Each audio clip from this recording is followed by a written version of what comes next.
I'm at desk at KNBC TV in Los Angeles. Well, doesn't even have to imagine because she hit it big. That's right, $266 million to be exact. She was working the overnight shift when she found out that she was the lucky one.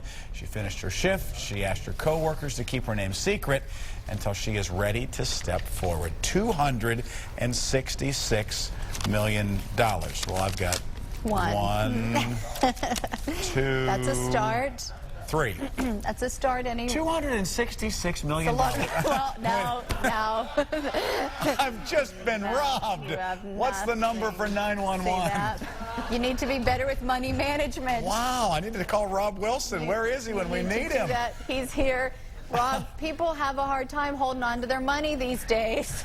They absolutely do, especially Rick, huh? Oh, my word. Yeah. Imagine what it was like if he went, oh, there, I got it back. So $266 million. I mean, we'd like to dream of that.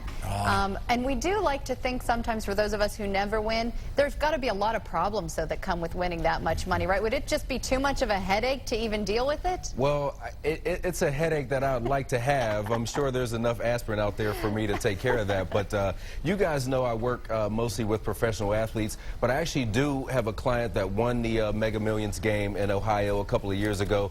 And in a lot of ways, those situations are very similar. I mean, in each case, you kind of go from a ramen noodle lifestyle to a filet mignon lifestyle really overnight, and that can come as a shock and be very challenging to deal with if you haven't, if you're not used to having those types of resources. Now, here's the other thing. I mean, let's think back. It was December, 2002. Jack Whitaker hit Powerball, $315 million, one of the largest ever. And yet, since that time, he has had family members overdose on drugs. He's one of the many. He has had death. He has had issues with prostitution and public drunkenness and all sorts of issues.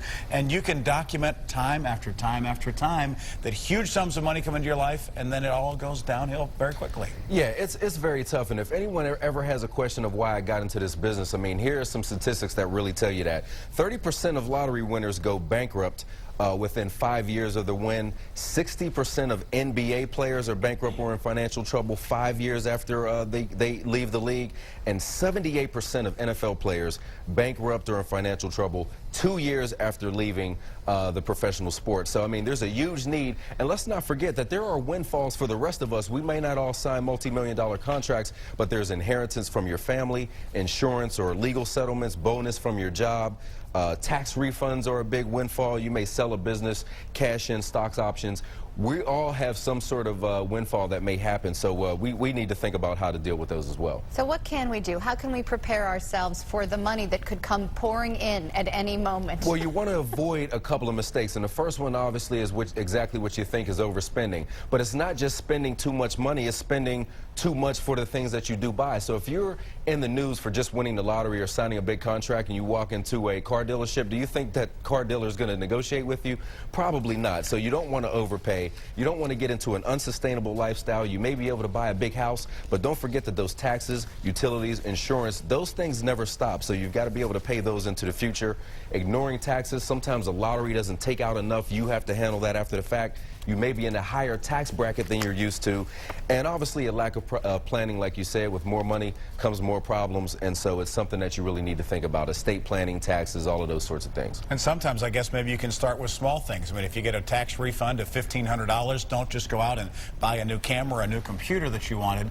Perhaps take a portion of that and put it away and save it for a rainy day. Good idea, bad idea? Certainly. I think when you get this types of windfall, the first thing you want to do is just sit back and take a breath. Take 30 days and figure out what you want to do with it. Seek professional advice. Notice I said professional. Everybody's going to have an idea of what to do with the money. Tell them you want a written proposal if anybody wants any money from you. Put money away for your future education and retirement. And last but not least, once you've done all the right things, you got to have a little bit of fun with the money. All right, Rob, thanks for coming by. We appreciate it. Thanks for the advice. Thank you. All right, stay with us. Another check of our top stories coming up for you in just a little bit, including a check of the Pens game tonight. Getting all set for that. Stay with us. We'll be right back.